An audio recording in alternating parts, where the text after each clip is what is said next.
good news is we've got very good points tonight. I'm super excited to get trying. Bad news is Dan is late. Yes, Dan is late. It's all his fault. I'm sat here in the studio on my own. He is sitting there on the He should be with us shortly though. I think about 5-10 minutes. I bet he'll start. Long day in York. Long drive back. I bet he'll start with that. So just bear with us. Feel free to crack into wine number one. Don't stand on ceremony. Enjoy that one. Quench the thirst, and we should be doing so. Yeah, I know you can't see me. You only hear me. So yeah, if you're not on Slido like Adele and Kelly, then you can do so by scanning the QR code there or going to slido.com using the password wine tasting. You can also chat to us on the YouTube chat. You can see that. But we can start 5 minutes when Dan gets it. Enjoy wine number one.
Sorry, is the music a bit loud?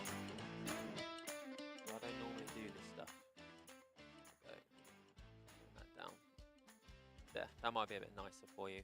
Yep, still no Dan, stuck with me, but he should be here shortly. Running 5-10 minutes late, so we will wait for him. Don't want to drink without him, he'll be very upset. 5-10 minutes, guys.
I think I can hear him pulling up. He's coming.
No, let's just check.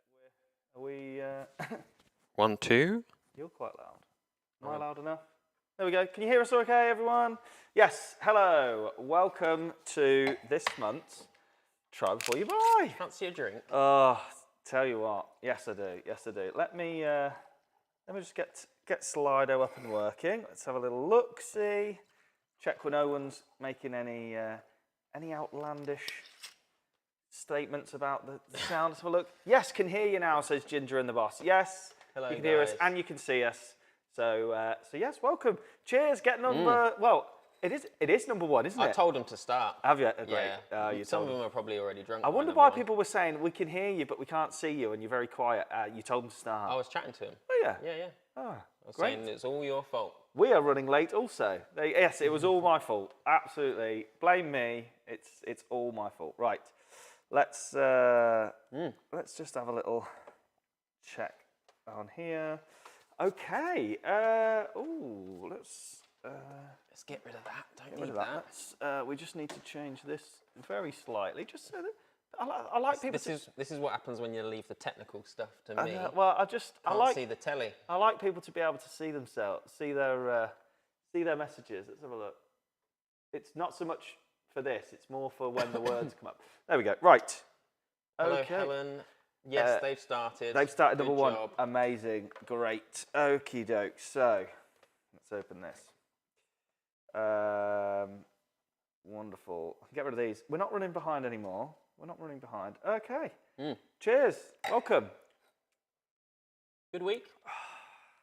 Big week. Big week. Busy, week. busy. Big week. Put a shift in today, have you? Had to put a Been shift in. picking and packing. Yeah, Sam's been at the coal face today. Normally sits in his ivory You tower. guys order a lot of stuff, don't you? Stop ordering so much. Yeah. Only on the days that I'm in. Yeah. Please don't. No, keep ordering. Keep ordering. Yeah. Yeah. Thank you. Thank you to everybody that's ordered a kit. It's amazing to see so many going out, and thank you to those of you who've ordered a Try Before You Buy. New faces, I think, tonight. Yeah, good proportion of new faces, I think. Hello to you. If you're wondering what the hell this is and what sort of shambles it is you've signed up for, this is how it normally is. Yep, this is Try Before You Buy. Not your average wine tasting. No. How's it going to work? Well, basically, you should have 6 pouches of wine in front of you. If you put them all in the fridge as per the instructions, fantastic. The reds should be out of the fridge by now. If they're not, don't panic. Just grab them out now. Get them up to room temperature. Sure, they'll be fine. What else is happening? We'll try those 6 wines and we'll talk about them. We will. That's about it. And my job will be to stop him going into, too much fancy wine words. Keep it nice and on the level. You can use the Slido chat. So those of you that haven't used it before, grab your phone and you're going to head to slido.com. That's slido.com. And you're going to enter the event code SG Wine Tasting. You can also, if you're feeling particularly techie, you can scan that QR code that's on screen as well. You can see Matt there's jumped in. Holly's opinion on number 1, Ruddy Lovely. It is really lovely. It is really lovely. It is. So the 6 wines tonight, we've actually got 2 old favourites that are sort of new vintage or slightly different to the first time round to try. We've got a couple of wines that are actually in kits, I think, as well. And then we've got some new stuff. We and have. I tried to pick things with a feeling of autumnalness. Is that a word, autumnalness? Yes, yeah. I think I didn't want to go Christmas wines because I think that's too early. No. But I thought, let's go a little bit more wintry. Yeah. A little bit more cosy. So it's got quite a nice little lead in, as Sam said there. Some of these are brand new in, some of them are slightly refreshed. So wine number 1, some of you may recognise it or think you know it and have had it before. Oh yeah, I forget they got the booklets. You forget now. they've got the They can booklets. see, They know what it can is. see, yeah. And yeah, S&D. This one's very familiar. I'm pretty sure I've bought a few bottles of this. You may have bought a very similar wine in the past, but this is actually a new blend this time round, isn't it? Absolutely. Right, so shall I get stuck in? Let's do it. Let's just get I'll get going. stuck Let's into go. what wine number 1 is. Dan's shown you Slido. Please do not be afraid to ask questions, guys. In fact, actually, the night is much better if you do as much talking as we do. So please throw in your questions, especially if you're new here. throw them in on Slido, throw them in on YouTube, and it doesn't have to specifically be about this wine or any particular wine. It can be about anything at all. Any questions? No question is too silly. Dan will be sticking up some questions and polls for you guys as well. But yes, wine number one. We start with a rosé tonight. Started with a rose. Sometimes I put rosé third after two whites. But the two whites that we got tonight are quite big and bulky. They're not particularly light, so I thought they would kill this rosé if they went before it. So we've gone with it, and it is a summer wine, so it's kind of contrary to what I just said. But the thing for me about rosé is I think it's just a fantastic all-round food wine. And in the autumn and the winter, when you're cooking all those stews and casseroles and getting the sausage and mash out a bit more often than normal, you don't have to have big red all the time. And if you're not a red wine drinker, then that's just not even an option. Rosé is also really good for the things that are creeping into the freezer aisle. Party food. Party food, yeah, Yes. fantastic with party food, and also fantastic with spicy food. So if you're getting the curries on and that sort of thing, fantastic food wine. So if you're going to enjoy the cozy wintry food, but you're not into the big hefty reds, 100% rosé is one for you. This is an old favourite. You will recognise the bottle. It's Umbrello from Romania, and the Umbrello Pinot. Oh, I've got to put it on its mark. This is where we test how good I've positioned the bottle camera. Here we go. Oh, Where's the graphic? where's the graphic? Where is?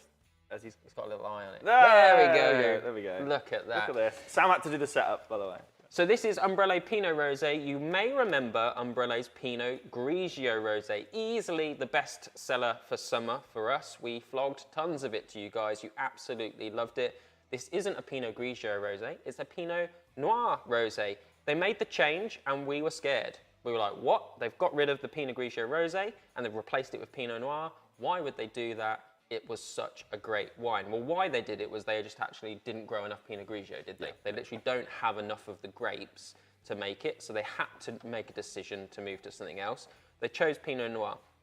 Now, Pinot Grigio, it is a white grape technically. We think of Pinot Grigio as a white wine, but it's actually got like sort of dusky grey pink skins, which is why it's able to make rosé. Grigio actually means grey, so it's a grey pink colour, and that's why it's able to make rosé. And it is super light, very, very pale in colour, crisp, refreshing, all the nice things we love about pale pink rosé. Pinot Noir is a red grape with much darker skins. So the rosé it makes tends to be a little bit darker, and it tends to be a little bit richer in flavour. So we were worried. But they have given this Pinot Noir rosé the lightest of skin contact touches. So the colour comes from time in skin, and this guy has had, I mean, I reckon they just waved the skins over the top. Yeah, absolutely. Literally, it's so pale still, and it's got all of that lovely crisp refreshingness that you like from a rosé. I would argue, I reckon that it would have got past me, no problem. Like if they'd have said that's the Pinot Grigio rosé still, I would have believed. Well,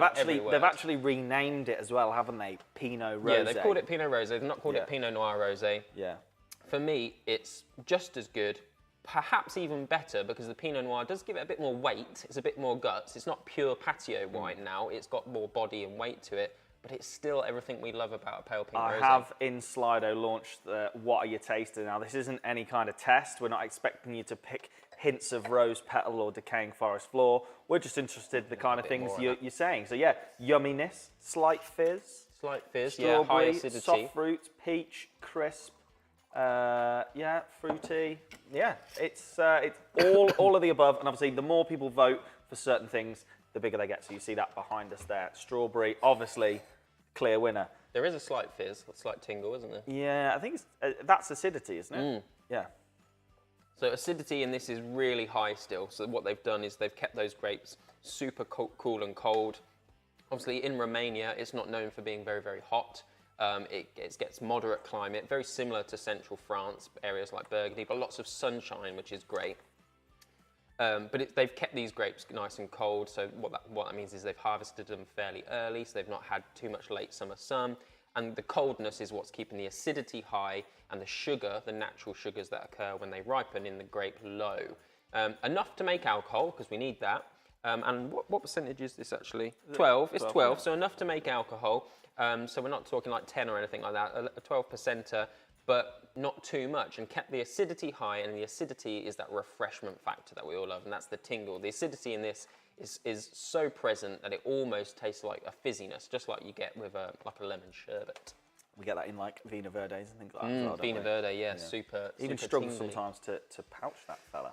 Right, any other questions? Delicious, really nice. Yeah, I think we knew this was going to be a winner. And I mean, to be fair, we do keep coming around to this, like, does it come first? Does it come third? What do we do with it? But then when I saw the rest of the wine list, I thought there was only one place this could go. You've gone big. I've gone big. You've gone big. Have gone big.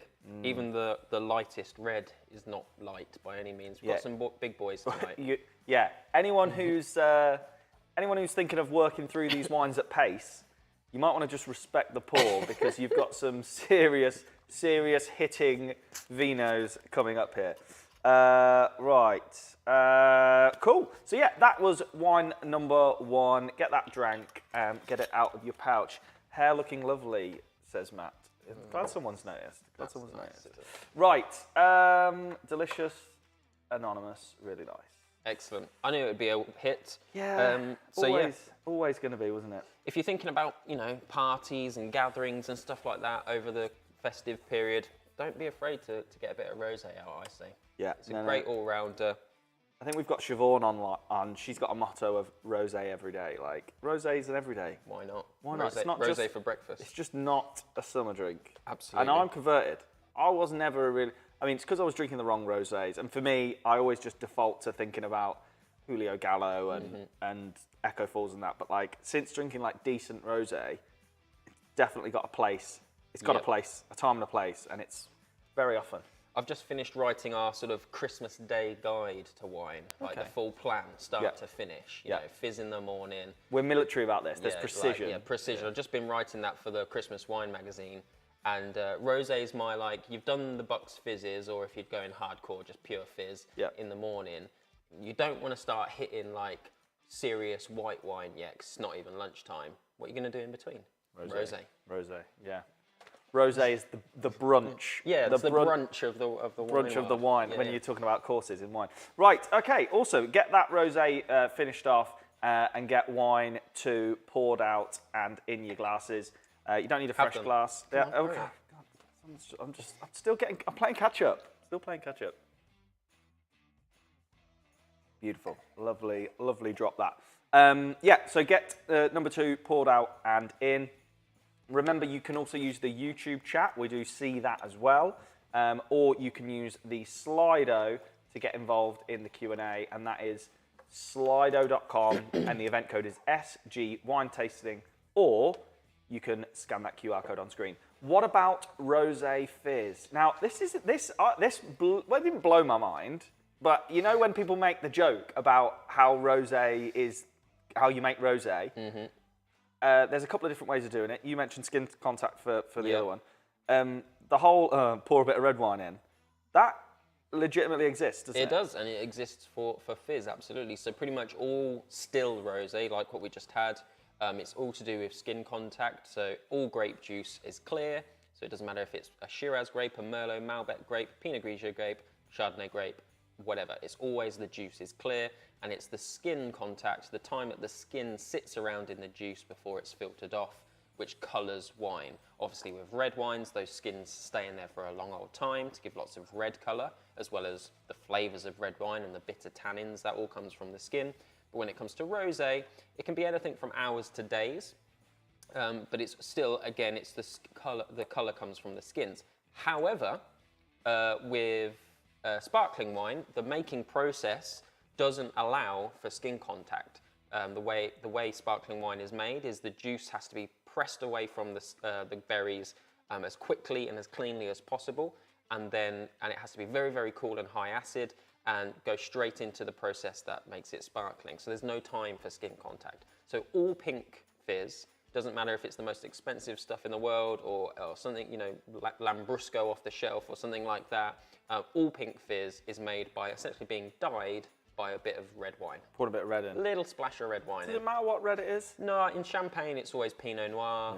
In fact, it's probably always Pinot Noir in most European countries. In Spain it'll be Grenache. So when you get like, Or Tempranillo. so can you get like sparkling Pinot Grigio, like rosé? I'm thinking. So they would just, the percentage of Pinot Noir in it would be so minimal they can still call it a so Pinot. even if, like, for example, canned fizz nowadays is almost always Pinot Grigio. They don't put Prosecco in it or anything like that. Can you? It has to be a glass bottle. Because it has to be in a glass bottle. So fizzy Pinot Grigio, if it's pink, is still got a splash of Pinot Noir in. Got ya. Absolutely. Got ya. Cool. There you go. All right. So yeah, number 2, as everyone knows from the booklets, because you've got them there, it is a Viognier. Now, Adele and Kelly have gone, oh no, it's a bit sweet. Sweet. And then Ginger and the Boss, big fans of Viognier, so well into this.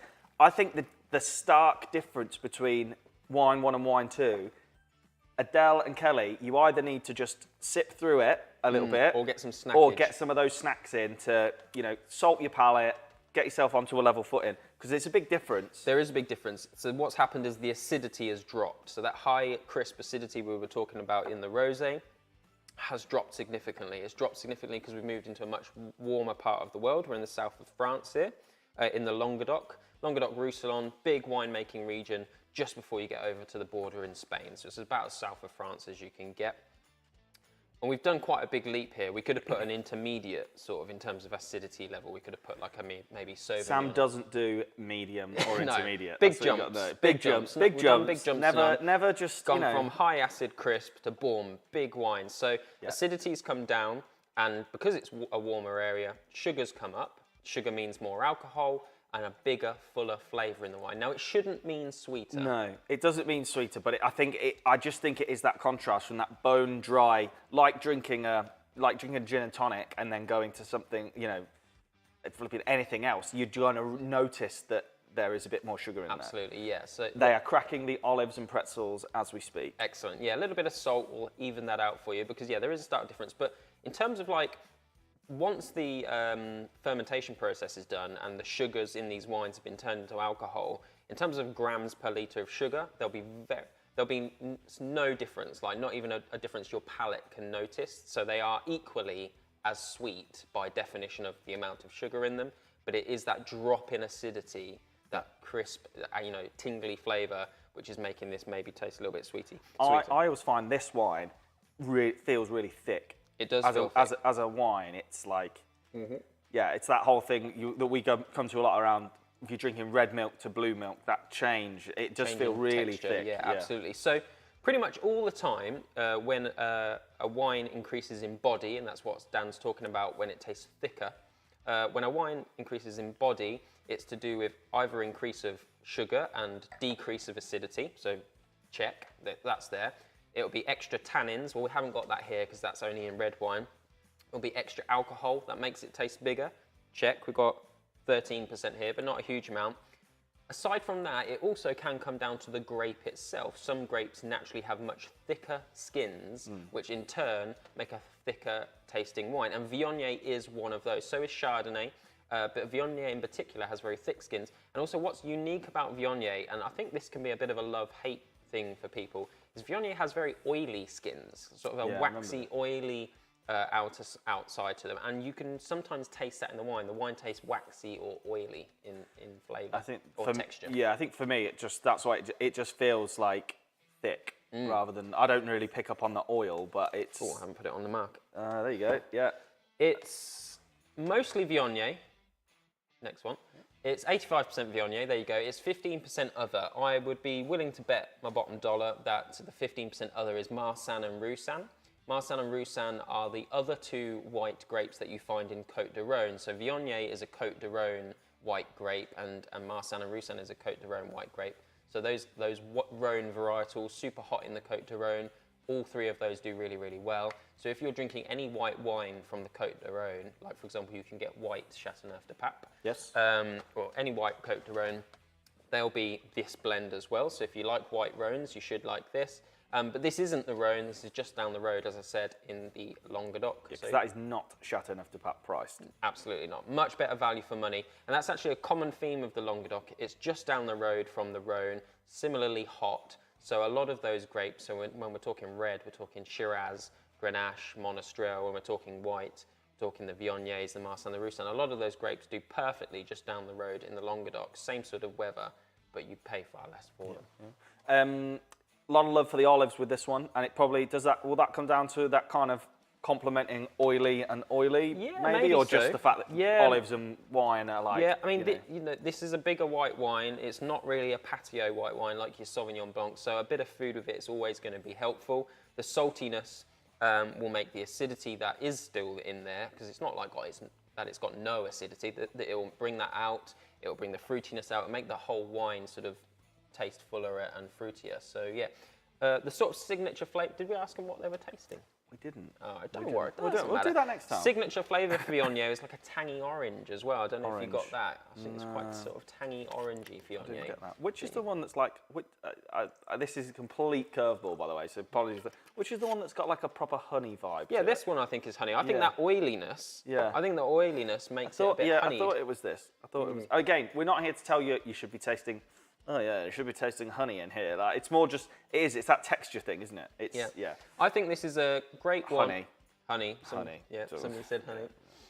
I think this is a great one if you do like a crisp white wine of an evening, maybe when you get home from work or when kids have gone to bed and you like a nice big glass of Sauvignon or a big glass of Pinot Grigio, but you want something that's a little bit more of a hug in the winter months, a little bit more. That's a good point. One of the reasons I would reach for a Viognier midweek is you have one glass of it and you're like, okay, I'm satisfied. Yep. Whereas you open a bottle of Sauvignon Blanc, a good one, you've done the bottle because it's not hard to drink in a bad way, but you're drinking it like. Good food wine, as we said as well. Yeah. Great with like chicken dishes and stuff like that. But I think there's a bit of love out there tonight for the pizza sauce flavored pretzels. Is that what they've got? I think so. Pizza sauce flavored. I'm like, it's all about finding the new and interesting snacks. I think you should start a sideline for Try Before You Buy, like Dan's Snack Club, Snack like club. a little community where they can tell you what they like. I enjoy a savoury snack. They could vote for what they want to see next. There you go. There's an idea. All that spare time we've got. Cool. Right, we're going to move on now. Get that one number 2 drank. And move on to our last white wine, which is wine number 3. Question has popped up, obviously, on our slides and in the book. Pouches. We'll open it. But, yeah, might as well get some pouches. Is it cold? Yeah, it's cold. Bottle openers around there. 1 second. There is one in there, actually. It's not a very good one, but there is one in there. Right, how can a wine not be vegan? We've kind of come across this quite often. So in any alcohol making process, whether it's beer, whether it's wine, whether it's whatever, a product called finings is used to filter the wine out, get rid of all the yeast and the sediment and all the other crap. Now, traditionally, that will be made of things like egg white or an extract from fish called isinglass. So therefore, using chicken or a fish product, there's nothing left in your glass. You're not eating egg or fish. There's no meat in there. But because it's an animal product used in the process, therefore some wines aren't vegan. And they don't really, on a label, they don't always put it on. No, so, I mean, they'll say vegetarian. Yeah.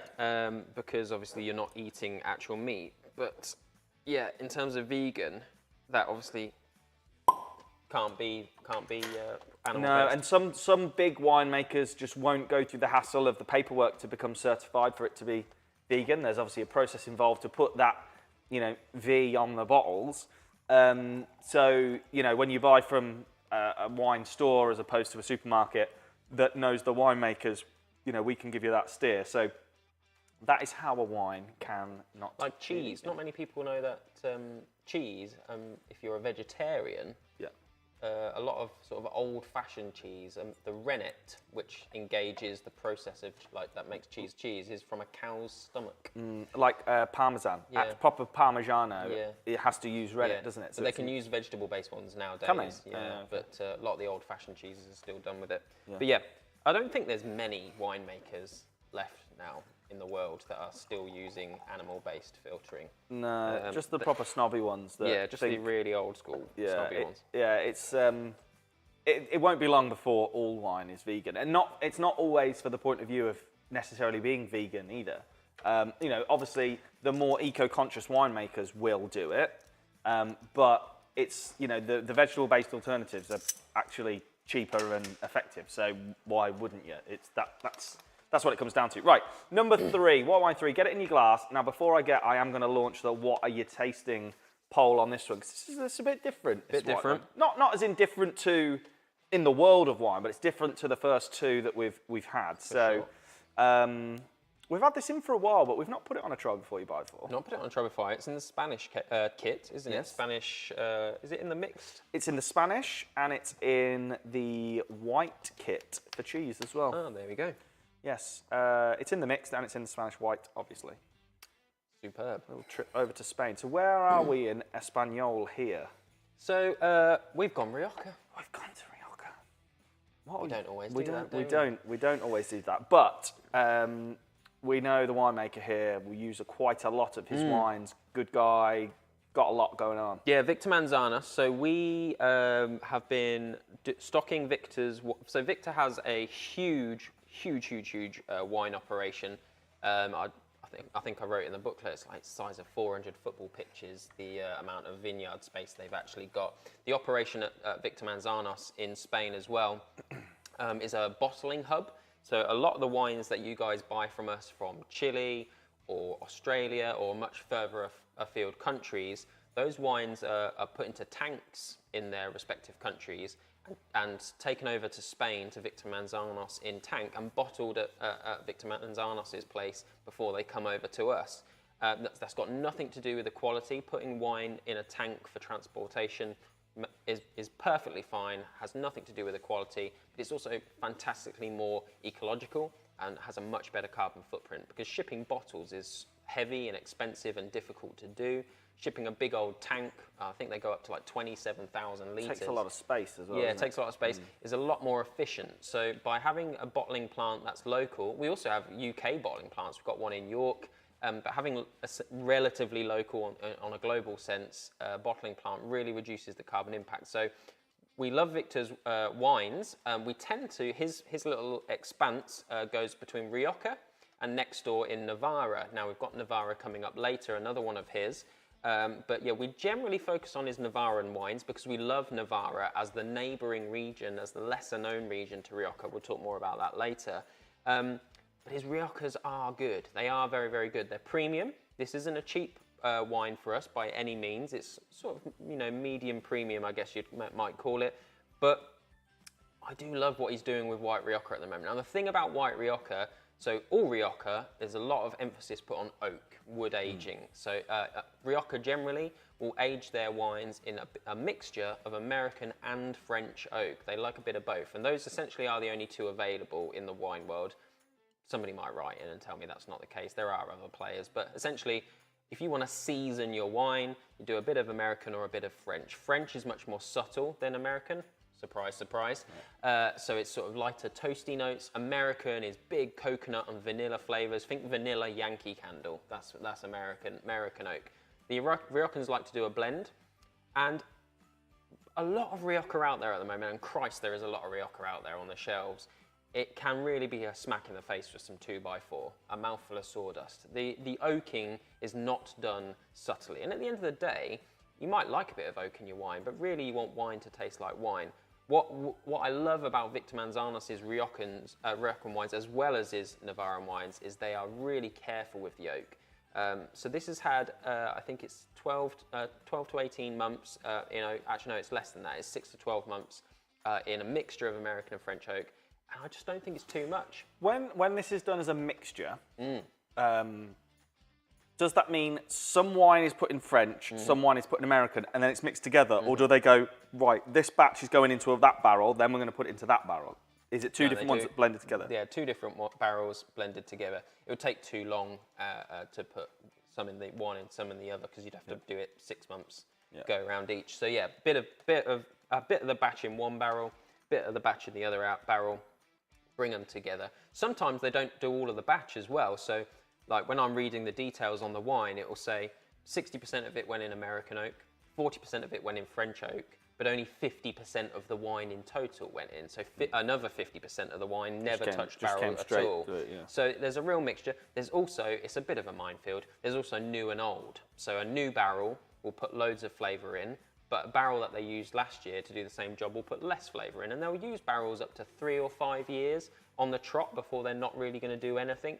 So this is all new oak, and generally with Rioja it is always new oak, which increases the price because they're expensive barrels. So yeah, good quality white Rioja. I think it's a thing of beauty. It's big, it's rich. You've got those lovely oaky flavours. It's rich and creamy. You've still got fruit. You've got some lovely tasting notes coming through. Chewy.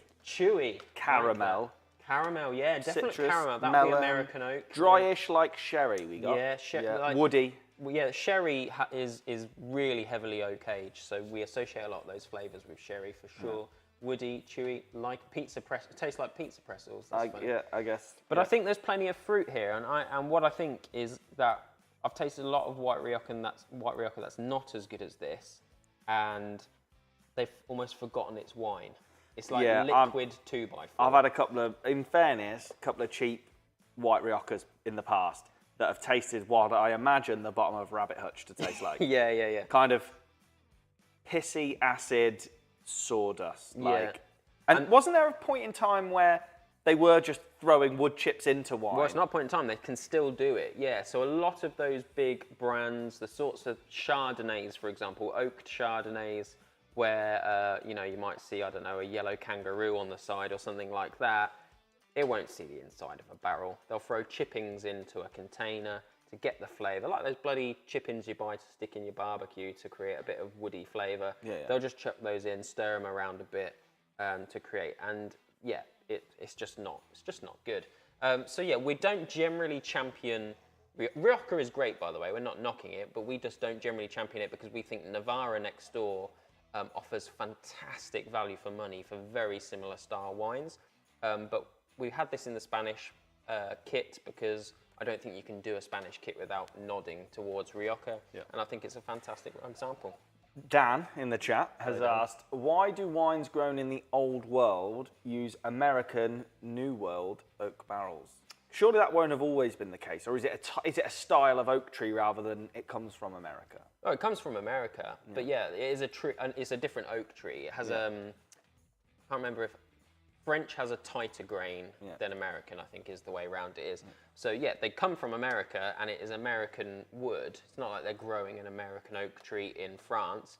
I don't actually know where it started, to be honest with you. I'll have to look that up because I don't know. Yeah, because America's like, what, 400 years old. So it's been going a while, I would imagine, the use of it. But yeah, back in the day, it will have just been... What you got to remember is even with the old world countries, whose winemaking goes back way beyond America, America's history, most of them of the old world wine drinking that we do now, like Rioja, had a reset button hit in the 1800s. We've talked about it before. It's phylloxera. So basically, when we went and discovered America, we went over there, brought lots of things back to us, and one of the things that came back, as well as lots of other unwelcome stuff, was a little louse called phylloxera that loved feeding on the roots of grapevines. And grapevines in America are completely, what's the word when it can't affect you? Immune. I should know that really, shouldn't we? Completely immune. Grapevines in America are completely immune to this little bug. But he rocks up in France and Spain and Italy and goes, wow, these vines taste good.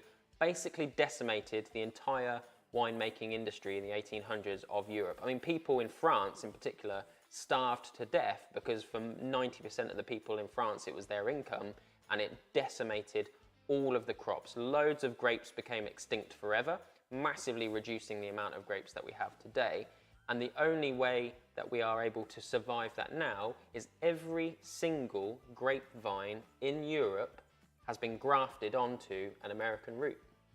So all grapevines in Europe grow with American roots, so that they literally graft the two plants together. That has to be done, otherwise phylloxera will kill them. So it sounds a bit weird to have like American influence, like American oak in European winemaking, but actually they've had a pretty hefty effect since we discovered I guess it. as well, all the people from the old world went to America and were like, oh, wow, let's grow a load of wine here. Use the trees around them Tons and of probably trees went, available. hang on. Yeah. Like when you find that new spice mix. Yeah, that, you yeah. know, that's just Ooh. got that new little mill. Yeah, yeah. You go, there's Hello. something about this. This Yeah. little chili garlic mill that Aldi have just dropped. This is great. Oh yes, oh Yes. yes. And American oak has a big reach. For example, some of the most expensive whiskies in the world are aged in second-hand Jack Daniel's barrels because there're just so many of them. Yeah. You know, Jack Daniel's as an industry, you know, massive. They make tons and tons of oak barrels every single year. Once they're done with them, Scotland buy them and age some of their most expensive stuff What's in the them. fella who makes a barrel called? Cooper. Cooper. That was it. There you go. Cooper. Big And big demand for Coopers in Lynchburg. Yeah, and the Coopers in France, they do toast levels as well. So if anyone's seen barrel making in France, you might have seen them lighting a fire in the middle of the barrel. Now that's so that the wood expands so they can get the band over the top. But also you can choose your toast level. And there's a scale. I can't remember how it works, but basically you can have medium toast, high toast, low toast. Bit like the dial on a toaster. A bit like the dial on a toaster. Did you know that means minutes? Does it? Yeah, it's a time-based, not darkness. Which obviously time equals darkness. Yeah, yeah. But apparently it's a I didn't know it was timer. time. It's a timer. There you go. A fun fact: the dial on your toaster is a timer, not Yeah. a. So they choose the toastiness on the barrel, and that as a result, you know, for example, changes how dark and bitter the oaky flavours are in the wine. Very good. There we go. Well, those are our white wines done. Top tier toaster talks, says Matt. Well, you know, you come here for the hard hitting stuff. You know, we've outlasted 5 chancellors, 2 monarchs, 3 prime ministers. That's because we got facts like that. That's it, and it's all because of the useless facts. You know, top random facts. Right, there you go. Those are our white wines, done, dusted, and sorted. Red time now. Red time. It's getting red weather, isn't it? Now, I will admit, I was holding out till the 1st of October before I thought about putting the heating on. Just, you know, Putin's war and all that. Stick it to Putin. And the other day, I had to put it on so that it comes on for like half hour in the morning. No, not in my house. Do you know what we've been? I mean, it's randomly gone a bit warmer, so we have turned it off. But the other day, it was Put a jumper on. what? It's when you wake up at 6 in the morning. Yep. Yeah. Well, that just didn't happen. So yeah, it was. It was. I have put the heating on, and as soon as the heating goes on, a switch turns inside me and goes, "It's red time now." Yep.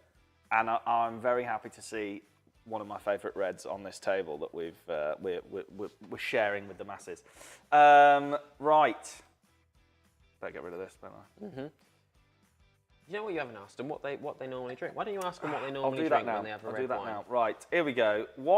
There you go. What's your favourite grape / type of wine when we're talking about a red? Just launched that in Slido. So again, slido.com, event code SG wine tasting, or scan the QR code there. Oh, someone's typing. We're about to find out. Number of people now typing. This one's won an Malbec. award. A lot of these ones have. Malbec, Sangiovese, dropped in. Nice bit of Sangiovese. The main grape Most found- of them. Most of them. Just yeah, that's someone's put most most of them. Yeah. Sangiovese is the main grape you find in Chianti, guys. So if you like Chianti, that's made of Sangiovese. If you like Sangiovese, that's Chianti. Try that out. Chianti is just a region where the wine is made from Chianti. Malbec, always a favourite. Always a favourite. Carmenere, excellent to see a bit of Carmenere in there. Yeah. One of my favourites. I think we've converted quite a few people to the Carmenere train. I had a Sainsbury's Carmenere the other day. It was very, very nice. Do you like Carmenere? Yeah, I think Morrison's do a specially selected Carmenere, and it is pretty fantastic. What else we got? Cab Sav, always gonna turn up.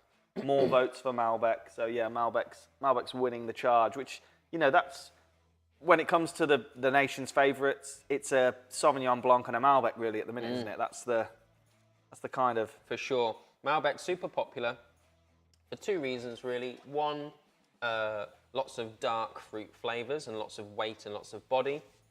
which generally is what we like at the moment as a nation. We're not really into the lighter reds. We like them heavy, but low tannin, that's the thing.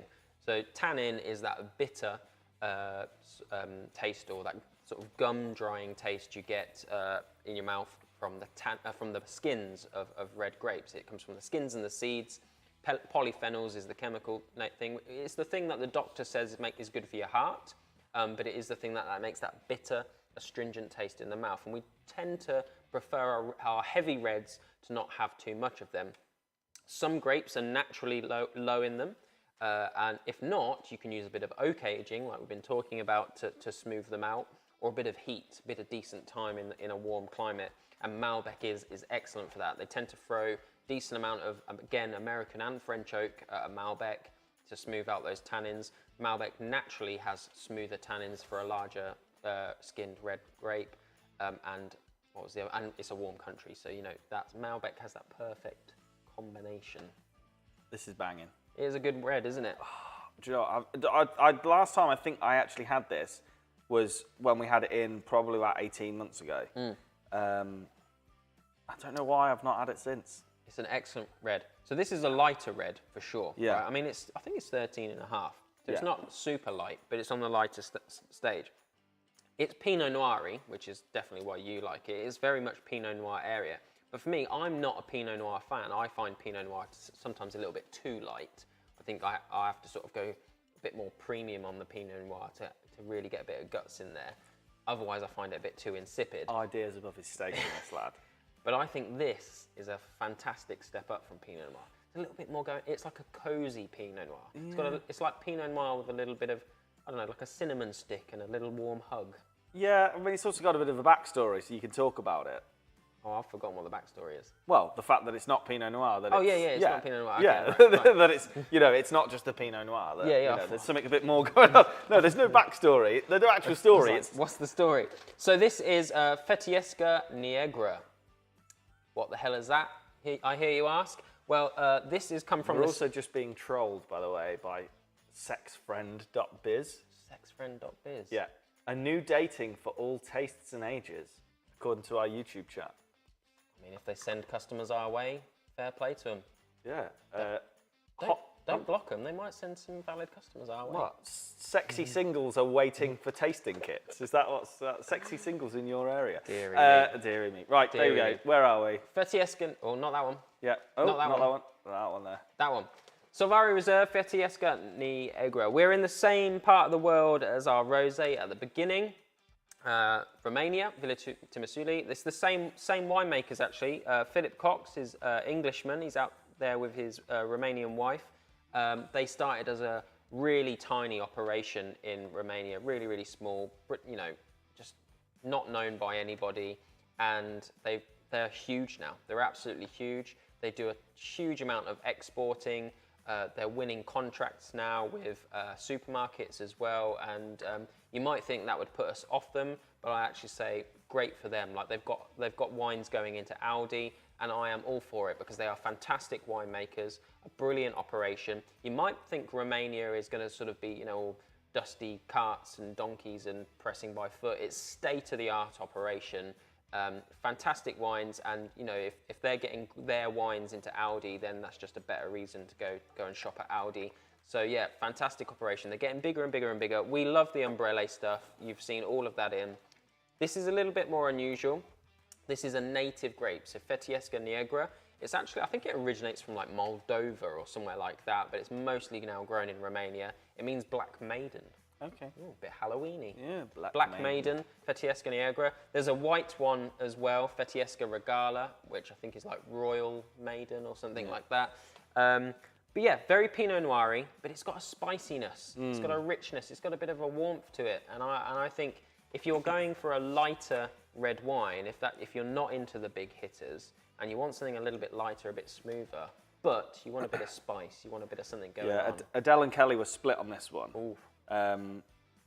You know, one of them's a fan because there's a little bit of like jammy lightness to it, and the other one, I suppose it's the spiciness that's kind of a bit leathery. I think it hits me with like, savoury spice. It's just it's a bit. I like it. Do either of you like a sparkling Shiraz? No. No. I don't think I've ever had a sparkling Shiraz. Have you had sparkling red? Yeah, not a fan. So I've had. Well, actually, no. I tell a lie. I've had a Lambrusco. Yeah. Like a Rosso. Randomly, it was in Cyprus though. I think it was Italian. But I've had that. And yeah, never. I've not found a sparkling red that I'm like, yes, this is the time to fizz the red. So sparkling red is an Italian thing, Lambrusco.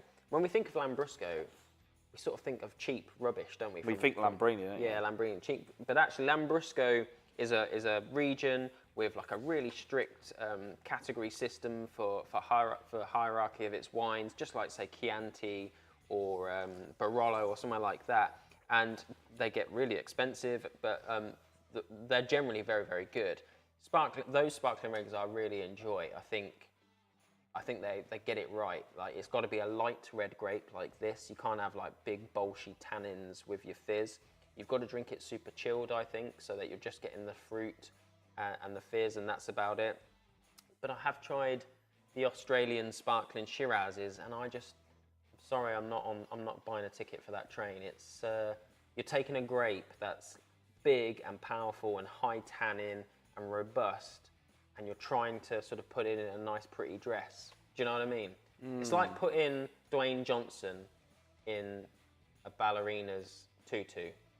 It's never good. It's never going to look good. No, I mean, but try everything once. It's like that's my motto, Like yeah, well, each to their own. But no, I don't like them. But that's not to say you can't like them. Give them a go. Who knows? Yeah, yeah. I haven't actually tried a sparkling Shiraz. I've tried a few sparkling reds. The reds I have tried tend to be a bit sweeter, which not necessarily to my taste. But this is easily knocked back, which is one of the reasons why I'm a Pinot Noir fan. So nice sort of midweek dinner wine as well. Like nice, with Italian food or a little bit of spice if you're doing a stir fry at home or something like that. It's just the savouriness, the spice and the savouriness will be really good with food. Yeah, I think I could I'll take the rest of that home. I think I'll finish that off. Right, there you go. That was wine number 4. So keep the questions coming in. There's been quite a few. We have been rattling through them. Jason Rolfe wants some more information on sexfind.biz, new dating for all tastes. We'll forward it on. If they get in touch, we will forward it on. There comes a time in your life where you think you've made it when you're getting trolled. You just think maybe the reach is just, is out there. Getting there. Wasn't Dwayne Johnson in a tutu in The Tooth Fairy? I don't know, was he? He may well have been. Right. Oh, is it Roofy? Oh yeah, Roofy, sorry, not Rolf. My screen's a little bit, yeah, Rolf. I probably shouldn't be referring to anyone as a Rolf. No one wants to be known as Rolf nowadays, do they? Ruined it. Ruined that name. Such a shame. I really loved Animal Hospital. Yeah, absolutely. Anthem. So it was quite funny actually. The reason I was late, I was at an event in York today, and someone from the council got up and was talking and was saying about all the things that were great about York, and he finished it off with going, "We used to also talk about our Duke, but we don't anymore." And I thought, that's gonna split the room, isn't it? That's gonna split the room. Right, Dwayne The Rock Johnson in a tutu for the Tooth Fairy. Number 5. Number 5. Let's launch the poll. How are we doing for time? We're flying through, or are we going? We're tracking. We're going tracking fast. Time. We We're are. going fast, guys. We're not Get too some more fast. questions in, guys. Let's slow this down a bit. Yeah. Just Remember, slow it you down. can use YouTube chat. You can use the Slido.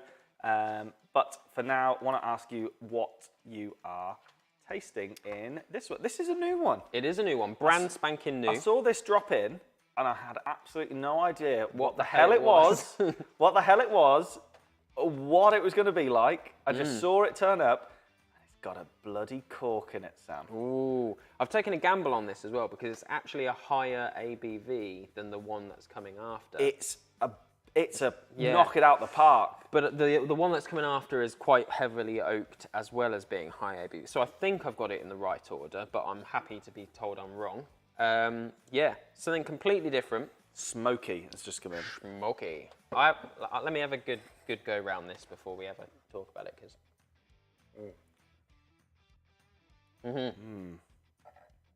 Legs. Oh yeah, I like it. So. I also couldn't read. I can't read any of. This is something that gets me. This really grinds my gears. The label is entirely French. Yeah, they've not changed the label for the UK market. It's just come straight over. Straight over to us. Yeah. No problem. No. Sodja. Well, If you thankfully. want to know about it, learn French. Well, no. I've got, I carry basically carry Google in my pocket these days.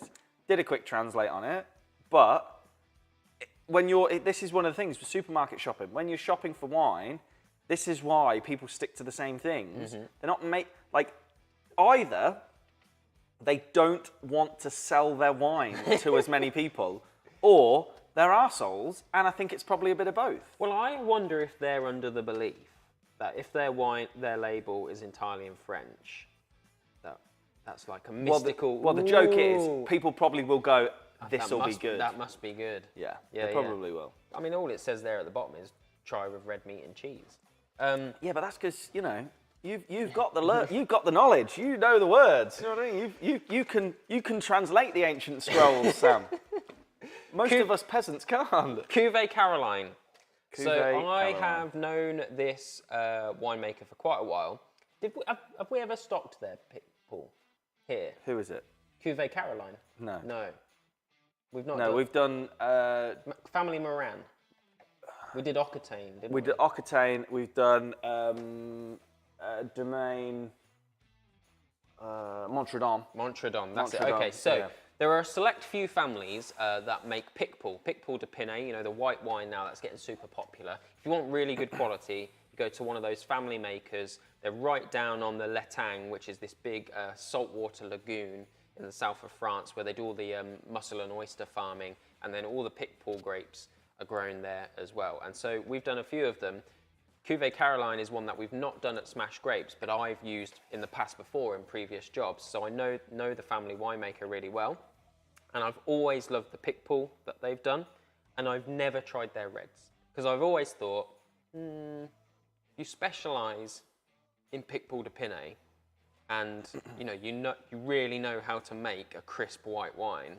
Should I touch your red? I'm not sure. I mean, sounds to me like you're pigeonholing people. I there. am pigeonholed. I've judged them. You've judged them. And I've judged them badly. Yeah. Because this red is bloody fantastic. So this is their red. Now, there's absolutely no reason why... A big spread of things there. Big spread, as deep as Dan's beard. It's quite light at the minute, so that's not, So yeah, these guys are generally a Picpoul making family, but they make some red as well. And there's absolutely no reason why not. We're still down in the south of France, super warm. We're down in the Languedoc again, just round from like the French Riviera, down as we come into Spain. In that area, loads of red grapes grow. They grow a bit more inland. If you go really, really far inland, you get like the Carignans and the Grenaches growing in like the rocky hills of Rousselon, proper rugged, hot mountainous areas, big, serious red wines. If you go a little bit closer to the coast where these guys are, I mean, they've got Picpoul growing right on the coast, but if you go slightly further in between those two areas, then it's perfect growing area for Merlot and Cabernet. Merlot and Cabernet, the two grapes that grow in Bordeaux, and they're both medium to full-bodied red grapes, but they require, he's going to tell me there's Marcelin in it as well. I know there's Marcelin in it as well. I was just checking where But they require a little bit of cooling, they can't just have heat. In Bordeaux, right on the Atlantic Ocean, really sort of inclement weather, storms blowing in. That's why Bordeaux does fantastic blends of Merlot and Cabernet Sauvignon. All Bordeaux is a blend of Merlot and Cabernet Sauvignon.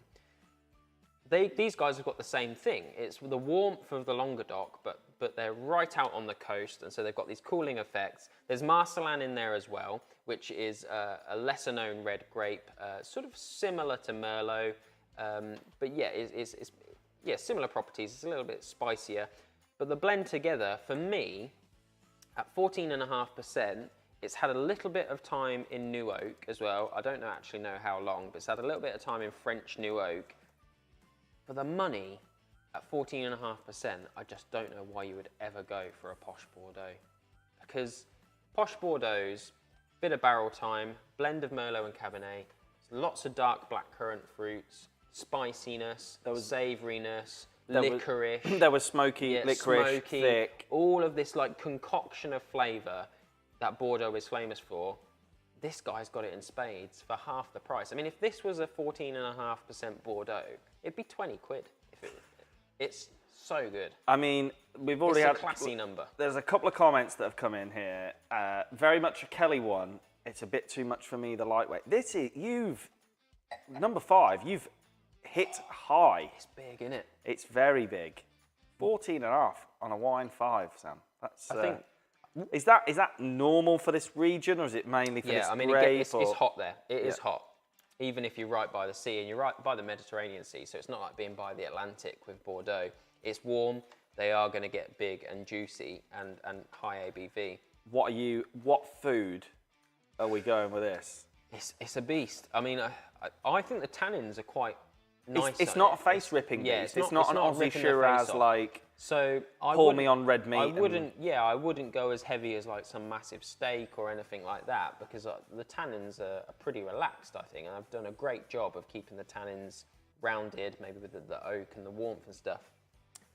It's got that, like, for me, it's got so much going on that it needs a dinner like that. So whether that's like a stew that you've just fucking thrown everything into, or some slow roast lamb that you've, really put all sorts into, like something that's just got a lot of stuff going on, you stick that next to it and you're fine. Yeah. Absolutely fine. Yeah. I'm thinking about eating that with some cheese. Ooh. I'm thinking about the Stilton. I'm thinking about Black Sticks Blue and smashing a glass of that. Yeah, that would be nice. I'll tell you the other thing. It's so plummy. What it makes me think of is, and this is a bit posh, is like duck. Bit of duck. Well, no, it's not. It's not. Oh, yeah. Depends. If you're about to go to me, I want to like a confit duck à l'orange, maybe. If you're telling me, no, I'm a thinking nice duck Peking. and hoisin. Peking. This has got a bit of a hoisin sauce to it for me. Get yourself in Aldi, $5.99 for a half duck kit with the wraps and the Really? sauce. Oh, Unbelievable. I've not tried that yet. So, as many of you may or may not know, my wife's vegetarian. Whenever she goes away, my staple is a couple of lamb chops and half a crispy duck kit. Not that we eat vegetarian at home. Sorry. Together. Yeah, that's my meal. Your meal is 2 lamb chops No, I said and half a duck. Yeah, a few lamb chops on the side, just as a little amuse-bouche. A couple of lamb chops to get you going. And then half a duck kit You amuse-bouche with... Let's drill down into some. Yeah. What is some lamb chops? 1, 2, 3 or 4? It would depend on size. Anything up to 4. 4 lamb chops? Yeah, but small ones. If we're talking Barnsley, like with both sides, then 2. Right. Otherwise, maybe that's fine. Yeah, because that's a lot of chop there. Yeah. But yeah, a couple of them. Yeah. And then yeah, Aldi $5.99. You get a half crispy duck, 45 minutes in the oven. Unbelievable. Get 2 forks on it. And get the wraps and all that, and just bang, smash that away. That's your dinner. Yeah. No wonder you're taking 10 pills a day, man. Yeah. Look, some of us just know how to live, Sam. Some of us just know how to live. Yeah, there you go. Lamb ragu, pappardelle. Does Dan work for Aldi? Loves dropping the A-bomb. He does. No, I don't. I'm just a big fan. There's 3 within a very short distance of this warehouse / studio kitchen. I'm a big Aldi fan. Aldi I've fan. got a terrible Aldi where I live, though. But they're trying to build a brand spanking new Aldi where I live. Looks great. And fucking Waitrose have put a rejection Vetoed up. Of course they have. Of course they have. No, it's just one of them. Like, I just think like you can get what you need in there. Do you know what I mean? Like, there's certain things yes you can't get, and certain brands and all that. But I think you can live a good existence shopping out of Aldi. And ultimately, it all goes out the same way. I also think, bringing it back round to wine, I think of all the supermarkets, they do a cracking job. Yeah. I know they've got some cheap shit in there, and I would say if it's less than a £5, steer clear, because there's not a lot of good stuff going on there. But the 6 and 7 quid wines, and I wouldn't generally advise you to go for a 6 or 7 quid wine, but at Aldi they buy really clever and they buy really smart, really interesting stuff, and so it's actually good. It is good. So if you're going to go low at Aldi, I would say. Lidl also do a good job, but they can be very hit and miss. That's the problem. We don't go in enough, so I wouldn't know. No. Deep fried lamb chops. Had a horrible experience in Italy. Thought I was buying pan fried. Turned out they were breaded and deep fried. Breaded and deep fried. So dry. I bet they Like, were. the driest thing. Chops dry so quick. Oh, man. It's honestly like, I think there's more moisture in the Sahara Desert than there were on these chops. I mean, look, I made a mistake. But yeah, get some lovely wines at £6 to £10 in Aldi, says Jason and Tracy. XDPQ. XDPQs, yes. Yeah. Maybe one day. Maybe one day. Lamb ragu Yeah, I pappardelle. think that's a great shout, lamb ragu. Do you know what Sainsbury's now do? Are we plugging supermarkets now? We're going hard at it. I thought ragu was a sauce. It is. No, like dolmio. No, ragu is a sauce with meat in it. Oh, okay. Sainsbury's do. You know the fresh pots of pasta sauce, so not a jar that you can stick in the cupboard, but a fresh pot that you got to keep in the fridge with the fresh pasta. They do a ragu one now. It's like slow cooked. I think it's lamb. No, it might be beef. It's a slow cooked one. That is nice. It's good. If you can't be asked to, You heard it here. Jamie's got his one pot wonders. We've got bottle partners. Occasionally I will go to the effort of buying like stewing beef and making a ragu like properly from stewing beef, and it is bloody lovely, but it's a lot of effort. It's a lot of effort, Sometimes, I mean, maybe when our brand new pouching machine is in and I've got more time at home, I might make a nice slow cooked beef ragu. What, we're going to start launching a range of pasta sauces? Well, Smash sauces. It could probably do it. Alcohol-based pasta sauces. It could do it. I'm sure it could. Yes, from next month, breaking news to all you Try Before You buyers. Our brand new machine is arriving. So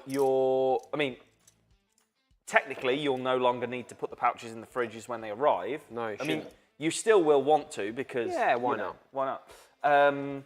But yeah, you won't have to.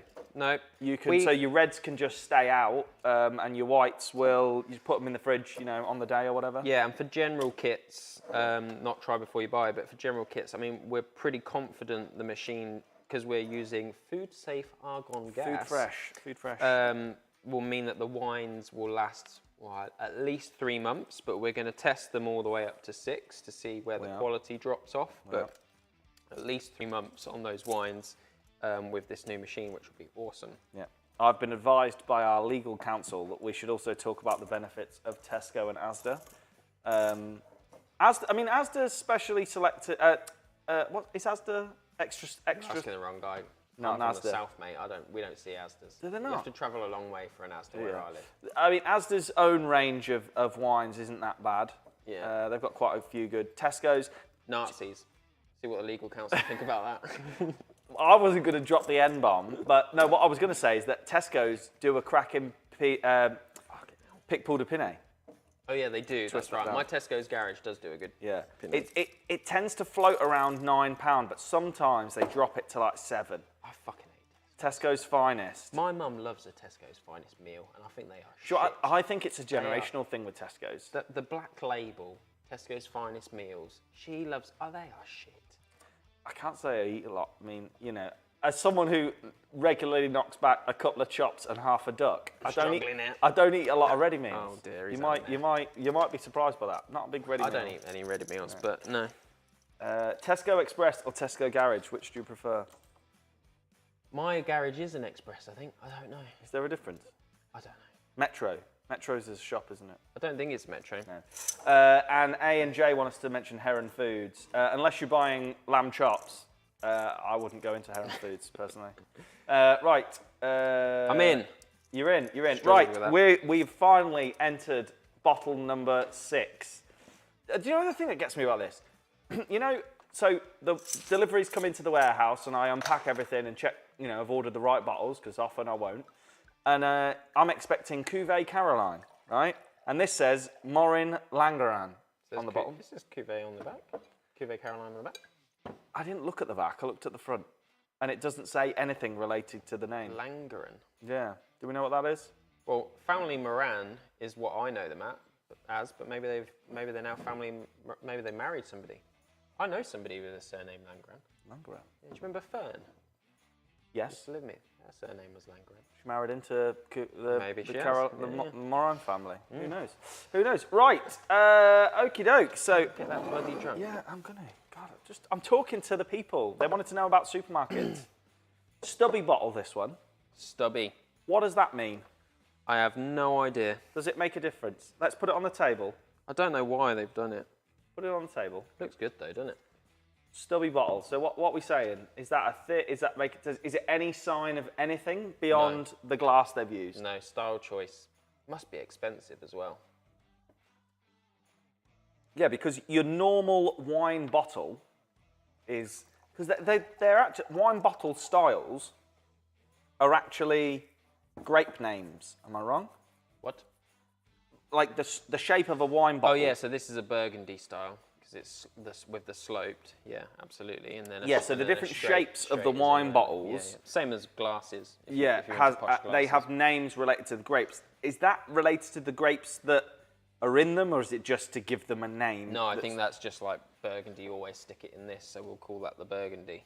Yeah. And that's about it, really. So Stubbs over here. Now, to do with the wine that's inside. well, it's port. I mean, this is how port would traditionally come. So why they've decided to do it in a stubby? This is the traditional bottle shape of a bottle of port. So if you order like traditional Portuguese port, not like your Taylors or your Sandemans, it will generally be in a stubby bottle like that. It's like what Jack Sparrow drinks out of. Yeah, it's got that sort of ancient sort of porty sort of feel. But I don't know why they picked it. Jason's showing his credibility here. Does it have a deep punt? And does it make a difference? Dropping the P bomb. It's pretty deep. So the punt for everyone else is the dimple at the bottom of a wine bottle. Yep. Now, historically, that dimple is actually where they would have blown the glass and twisted it off. That's what it came from. It was, when glass bottles were blown by hand. Nowadays, it means absolutely nothing. In fizz, that does give the bottle some stability under pressure. It does allow the bottle to not break.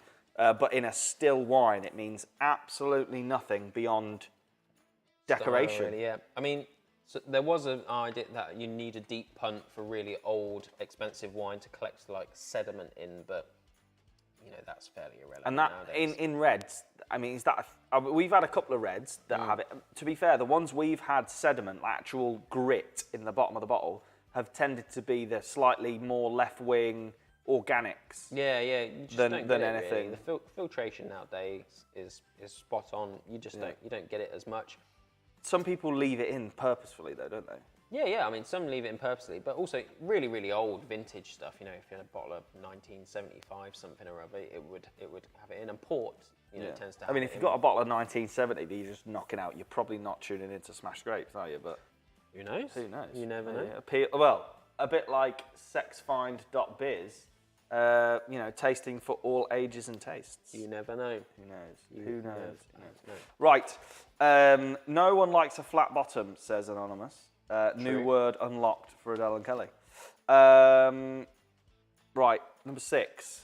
We're here. I was excited by this. We got this in about 2 years ago, not long after we started, for our little Christmas celebrations, and I'm glad to see it making a return. we? We did. When we got in some primo stuff for Christmas. Our first Christmas as Smashed Grapes, we got this in, and I'm glad to see it back. I'm glad to see it back. It's a as someone who used to drink a lot of Rioja just because that was what was on the shelves. And I'm glad you put it where you put it as well. It is so good. Yep. So this is the 1864 Castillo de Olite Crianza, 2018. 2018. It's got age. This 2018. Look at us. 4 years old. That's right, isn't it? 4 years old. Yep. Just checking the What maths. year is it? 2018. It is. 20, yeah. Yeah. So this is from Castillo de Henares in Navarra. We're back with Victor Manzanos, and this is Navarra, the region just across the road from Rioja. So Rioja is this tiny little region in sort of the heart of Spain. It's like essentially where the heart is. It's at the top to the left top to the right as you look at the map. And Rioja is very, very small.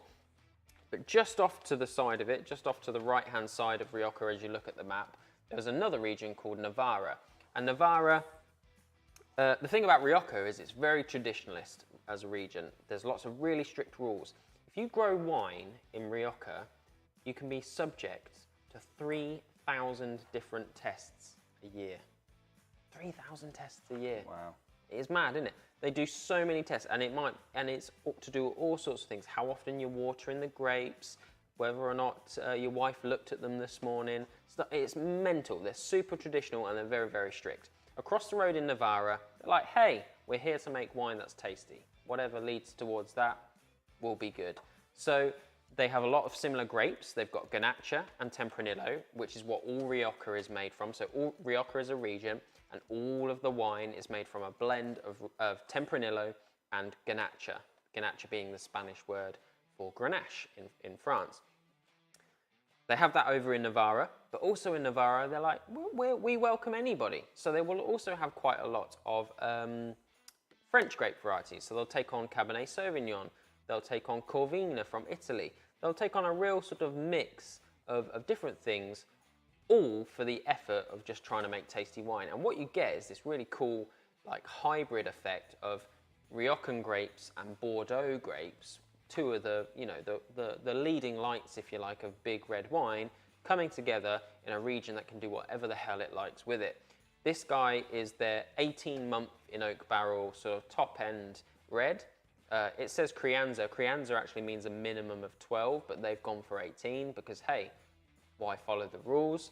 And for me, if this was Rioja, this is, I think it, can you put the slide up? I can't remember what the percentage is. There you go. 70% Garnacha, 30% Tempranillo, 18 months in an oak barrel, 14%. For the quality that this is, if this was Rioja, it would be 25 quid, maybe 30.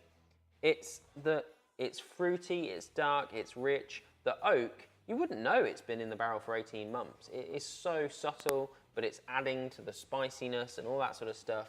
It's insanely drinkable for a 14%. It's dangerous. It's dangerous for 14%. That is why I remember it. It's, yeah, I mean, it's nothing short of a thing of beauty.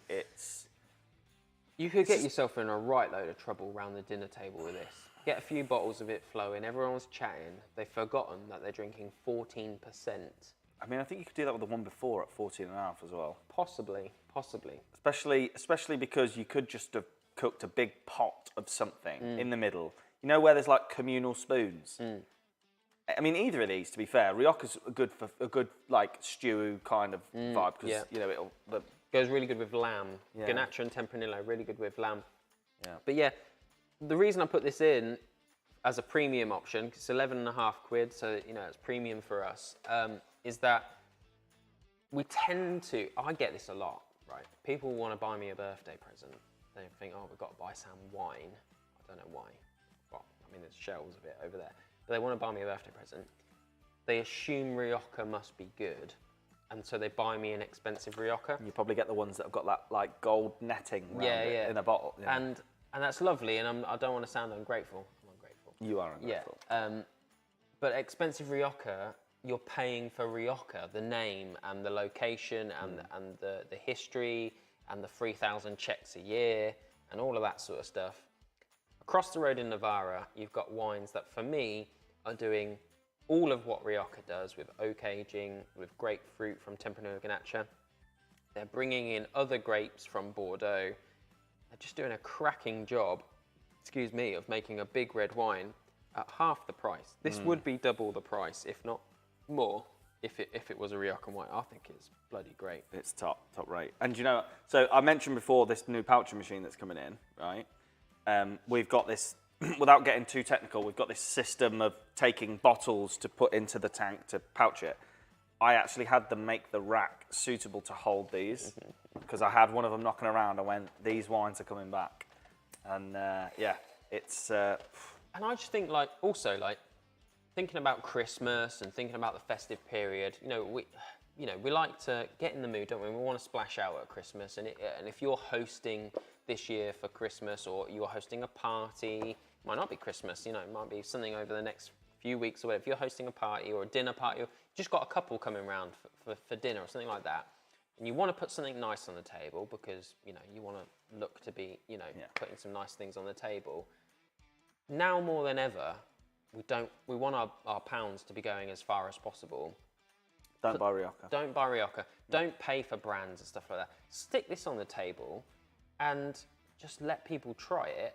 And then you can say to them, you know, this is, you know, basically the same as Rioja, but you get a lot more bang for your buck. You've given them some fantastic advice to walk away with, and they'll go and maybe look for it.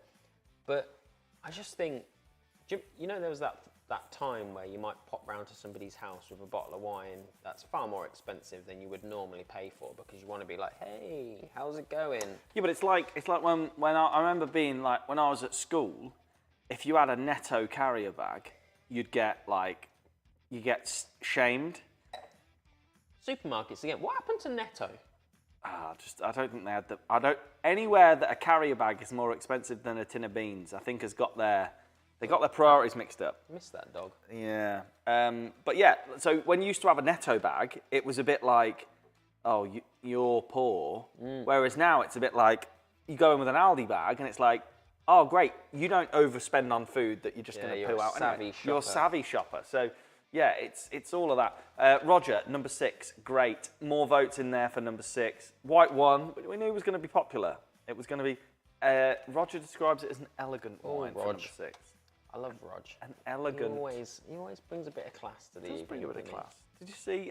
So Roger and the Williamses ordered a fairly healthy haul of wine from us for their dad's 80th. The bottles that man put. I hope I'm putting that kind of level away when I'm 80. The bottles in front of him were. I mean, it brought a tear to my eye. He's getting polyphenols, isn't he? Yeah. Yeah. A doctor says you need polyphenols. You just. He's sound. Yeah, exactly. Fine. So number 6, runaway winner, but then a good split between 1, 4. I mean, a lot of love for 4, actually. Good. We're big champions of Romania, so nice to great see. Romanians. Nice to see. Heavy reds. Heavy reds. But yeah, I mean, you got it right. You got it right with this number 6. I know you were on the fence as to when to do it, but this is. I do think they're quite different, though.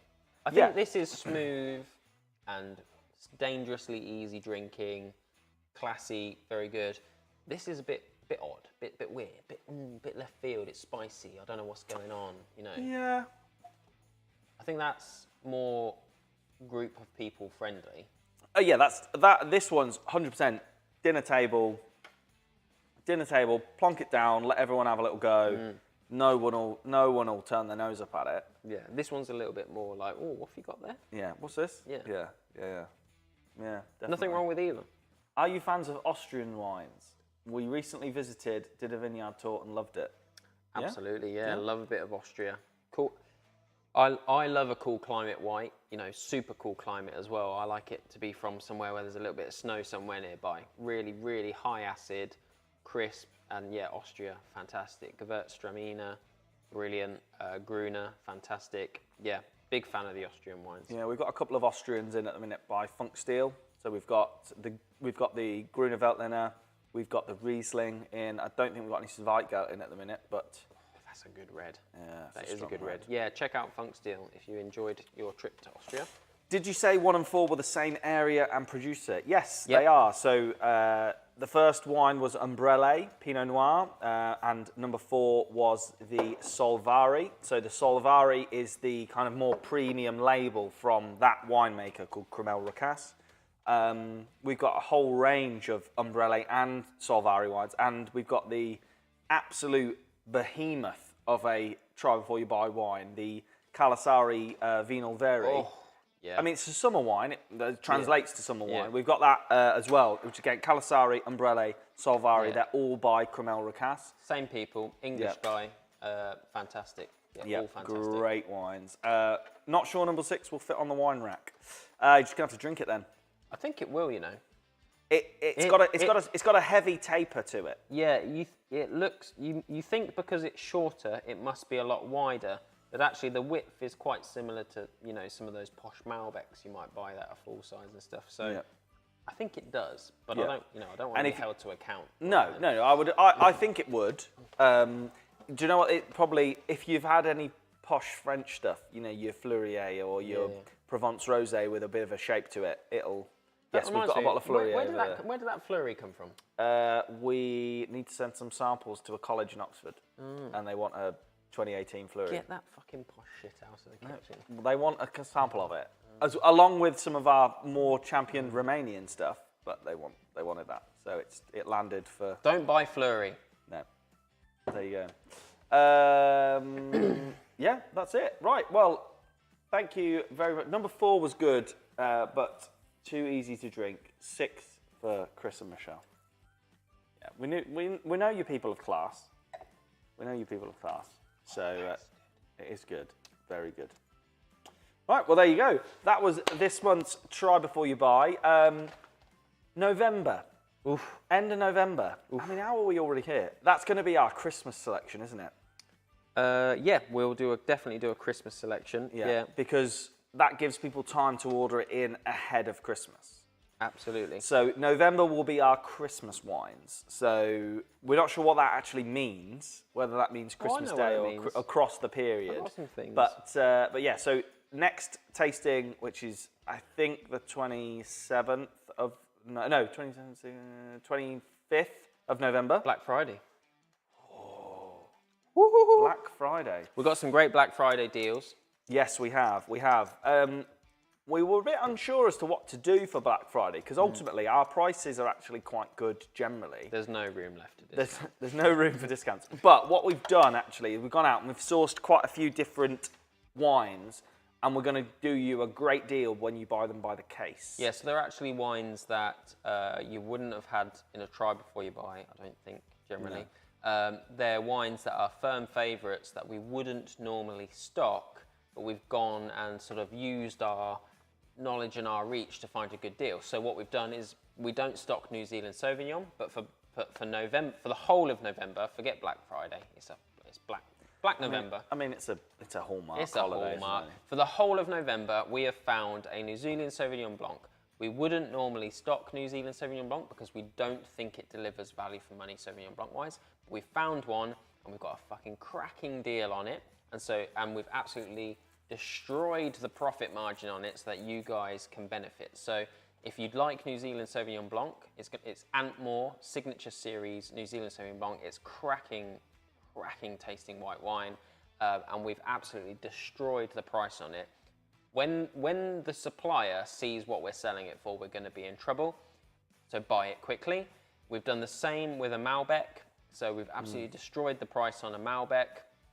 Again, when the supplier sees what we're selling it for, we're going to get in trouble. So buy it quickly. We've done the same on a Fizz, and we've done the same on a Rosé. It's the Montrachet Rosé actually, which we'll continue to sell long term, but we've destroyed the price so that you've got a choice of a white, a red, a rosé and a fizz that through November it's case only, not single bottle, case only, case of 6 that you can get ridiculous deal on.